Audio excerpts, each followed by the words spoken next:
Assalamualaikum warahmatullahi dan salam sejahtera. Saya Nur Farahiyah binti Ghazali, nombor metrik P129-900 dari kumpulan 3 akan membentangkan tugasan berkumpulan yang bertajuk bagaimanakah teori tingkah laku boleh diaplikasikan dalam pengurusan proses pengajaran dan pembelajaran di sekolah.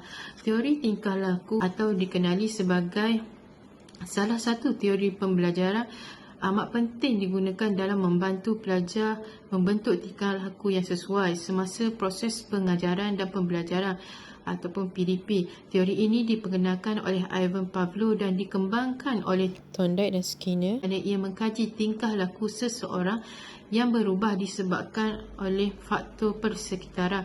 Perubahan inilah yang dikatakan sebagai pembelajaran. Malah teori ini juga penting diaplikasikan di sekolah bagi menangani masalah tingkah laku atau disiplin pelajar. Manakala pengurusan pengajaran dan pembelajaran PPDP merupakan salah satu proses yang kompleks dan memerlukan usaha dan langkah oleh seseorang guru. Guru yang efektif akan mengaplikasikan pengetahuan, kemahiran teori serta teknik untuk menguruskan proses PDP dengan sebaiknya bermula daripada perancangan, pelaksanaan dan pentaksiran. Hal ini kerana keberkesanan penyampaian pengajaran mempengaruhi penglibatan para pelajar dalam PDP yang turut menjadi asas kemenjadian seseorang pelajar. Manakala untuk peranan guru dan pihak sekolah, ia juga amat penting dalam mewujudkan proses PDP yang efektif bagi membentuk tingkah laku yang positif dan juga membanteras masalah disiplin dalam kalangan pelajar. Dalam mentransformasikan pendidikan negara, guru haruslah meningkatkan kecekapan dan pengetahuan mereka.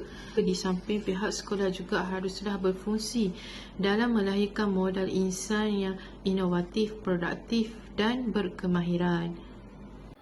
Okey, baiklah. Sebelum kita pergi lebih jauh, kita tengok dulu apakah latar belakang teori tingkah laku ini. Okey, mazhab tingkah laku merupakan teori terawal yang dibina di mana ia telah dipelopori oleh Ivan Pavlov, J.B. Watson, Edward Thorndike dan juga B.F. Skinner. Teori ini memfokuskan tingkah laku sesuatu organisma. Yang dimaksudkan organisma di sini ialah sama ada manusia ataupun haiwan dan menekankan hubungan di antara rangsangan dan juga gerak balas. Bagi mengukuhkan teori ini, pelopor-pelopor telah melakukan beberapa eksperimen ke atas pelbagai jenis haiwan dan juga seorang bayi yang bernama Albert. Okey, terdapat dua jenis teori di dalam mazhab tingkah laku ini. Yang pertama ialah teori pelaziman klasik dan yang kedua ialah teori pelaziman operan. Okey, seterusnya kita akan lihat perbandingan mazhab tingkah laku. Yang pertama ialah yang dibawa oleh Pavlov. Beliau menggunakan jenis teori pelaziman klasik dan berpandangan hubung kait di antara rangsangan dan juga gerak balas. Di dalam eksperimen beliau terdapat beberapa proses pelaziman iaitu proses pelaziman sebelum, semasa dan juga selepas. Hasil daripada kajian tersebut didapati bahawa pembelajaran boleh berlaku akibat perkaitan antara rangsangan dan gerak balas melalui konsep generalisasi, diskriminasi, penghapusan dan juga pemulihan spontan. Seterusnya kita lihat mazhab yang kedua iaitu Watson. Beliau juga menggunakan jenis teori pelaziman klasik dan berpandangan bahawa perilaku positif boleh dibentuk dengan rangsangan yang sesuai. Di dalam proses eksperimen beliau menggunakan proses pelaziman semata-mata dan hasil daripada kajian tersebut didapati bahawa emosi manusia dapat dihasilkan melalui gerak balas terhadap suatu rangsangan dan dipelajari melalui proses pelaziman. Yang ketiga ialah Thorndike. Beliau menggunakan jenis teori pelaziman operan dan berpandangan manusia dan haiwan mempelajari proses yang sama iaitu kaedah cuba jaya. Terdapat 3 proses cuba jaya iaitu hukum kesediaan, hukum latihan dan juga hukum kesan. Hasil daripada kajian tersebut didapati pembelajaran boleh berlaku dengan menggunakan kaedah cuba jaya. Dan yang terakhir ialah daripada Skinner yang juga menggunakan jenis teori pelaziman operan dan berpandangan organisma menghasilkan suatu gerak balas kerana ia mengoperan, bermaksud menyesuaikan ke atas persekitarannya. Proses eksperimen beliau menggunakan beberapa proses iaitu peneguhan positif, peneguhan negatif dendaan dan juga removal punishment yang bermaksud denda dengan mengeluarkan perkara yang disukai. Hasil daripada eksperimen tersebut didapati satu gerak balas akan berulang jika wujudnya ganjaran dan gerak balas akan terhapus sekiranya ganjaran dihentikan. Assalamualaikum dan selamat sejahtera. Nama saya Wan Nur Nadirah binti Zainuddin, nombor matrik P129884. Okey, seterusnya saya akan sambung untuk pengurusan pengajaran dan pembelajaran PPDP. Okey, PPDP ni merupakan aspek utama dalam proses pengajaran dan pembelajaran iaitu PDP.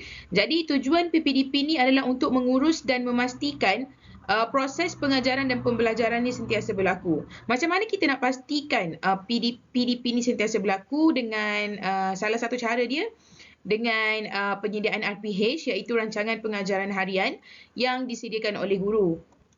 Jadi RPH ni adalah sangat membantu untuk guru ni sentiasa berada dalam jangka masa yang ditetapkan dan untuk menyampaikan pengajaran kepada pelajar, dan RPH ni juga adalah penting untuk guru pastikan yang matlamat dan objektif pengajaran dan pembelajaran dapat dicapai. Seterusnya kita tengok kepada tujuan PBD.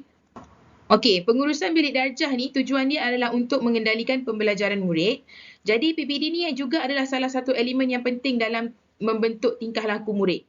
Okey, sebenarnya pengurusan bilik darjah yang baik, dia sebenarnya sangat membantu murid untuk meningkatkan pembelajaran. Jadi suasana bilik darjah yang baik, dia boleh mempengaruhi emosi dan tingkah laku murid. Oleh sebab itu, guru ni sangat berperanan untuk mewujudkan suasana pembelajaran dan pengajaran yang kondusif, tenang dan tersusun. Oleh itu, tingkah laku murid dalam bilik darjah ni adalah bergantung kepada pengendalian bilik darjah yang diuruskan oleh guru. Seterusnya, pengajaran dan pembelajaran di sekolah rendah dan sekolah menengah. Okey, seperti yang kita tahu, sekolah rendah adalah untuk murid yang berusia 7 hingga 12 tahun, manakala sekolah menengah adalah untuk murid yang berusia 13 hingga 17 tahun. Okey, jadi sepanjang berada di sekolah rendah dan sekolah menengah, murid ni dia akan mengalami perubahan dan perkembangan daripada segi tingkah laku dia. Murid mengalami perubahan dan perkembangan dari segi tingkah laku dia adalah hasil daripada pendidikan yang berterusan yang membolehkan murid ni untuk dia faham situasi ataupun pelajaran yang baru. Jadi seperti yang kita tahu, pendidikan ni adalah satu proses yang berterusan tanpa henti yang boleh memberi kesan kepada tingkah laku individu. Sebenarnya pendidikan ni diberlaku di mana-mana sahaja, cuma pendidikan yang diterima di sekolah adalah berbentuk formal di mana perubahan dan perkembangan tingkah laku murid dapat diperhatikan. Sekian sahaja daripada saya, terima kasih. Assalamualaikum warahmatullahi wabarakatuh. Nama saya Nurul Hanim Adila binti Aizan, P12936. Hari ini saya akan membentangkan tentang aplikasi teori dalam pengajaran dan pembelajaran PDP.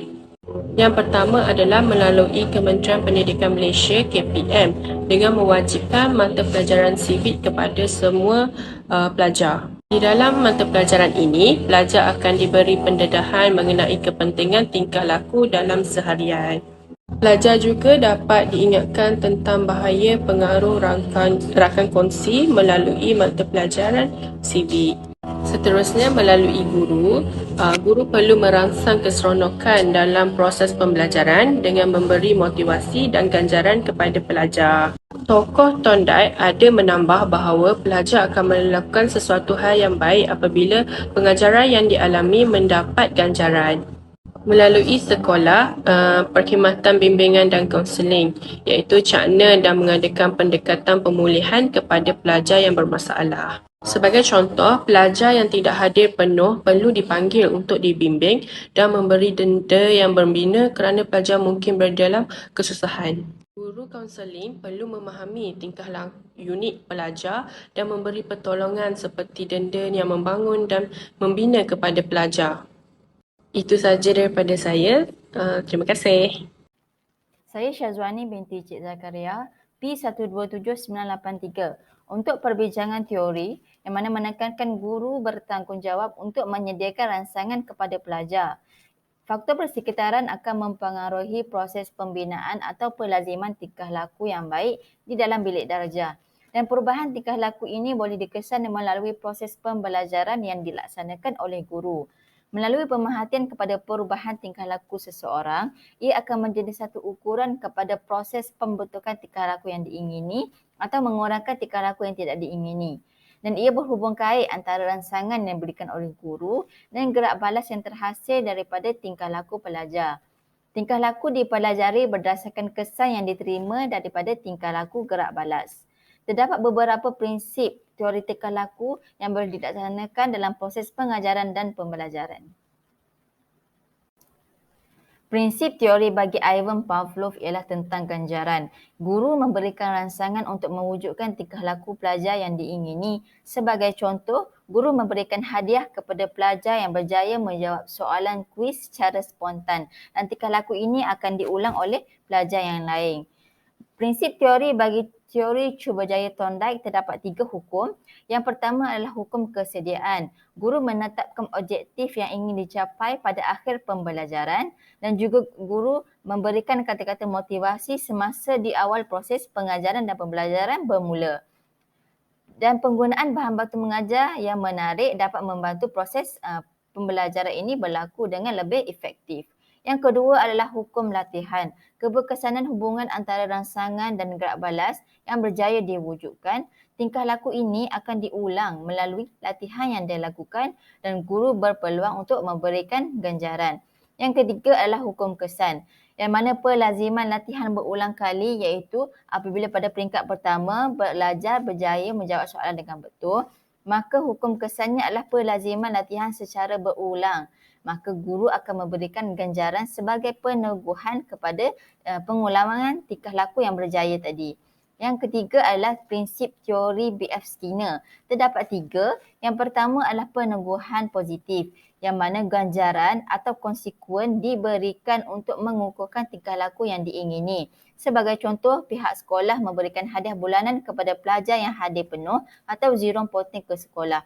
Yang kedua adalah peneguhan negatif, untuk mengukuhkan tingkah laku diingini dengan menarik ganjaran atau konsekuen yang diberikan. Sebagai contoh, guru meminta pelajar untuk menyiapkan kerja terlebih dahulu sebelum pelajar dibenarkan keluar untuk rehat. Yang ketiga adalah dendaan. Ia adalah satu proses untuk menghentikan perulangan tingkah laku yang tidak diingini dengan memberikan konsekuen dendaan. Sebagai contoh, pelajar yang aktif bersukan tetapi berlakunya pengabaian atau kegagalan kepada akademik, maka pelajar ini akan dihentikan penlibatannya sehinggalah akademiknya kembali kepada berjaya dan lebih baik. Sebagai kesimpulan, teori tingkah laku amat penting diaplikasikan dalam pengurusan pengajaran dan pembelajaran di sekolah bagi mencapai objektif untuk menghasilkan pendidikan berkualiti dan juga untuk membentuk kepribadian pelajar yang baik dan positif. Berbagai usaha telah dilakukan dalam menerapkan teori tingkah laku oleh para guru dan pihak sekolah selaras dengan kehendak falsafah pendidikan negara, terutamanya melahirkan pelajar yang cemerlang dari sudut emosi, jasmani, akhlak, disiplin dan juga bebas daripada perkara yang menyalahi peraturan. Malah, kemampuan dan penguasaan kemahiran pengajaran yang efektif oleh para guru telah mewujudkan suasana yang ceria, kondusif dan menyeronokkan di dalam proses PDP. Sekian sahaja daripada kumpulan kami. Terima kasih.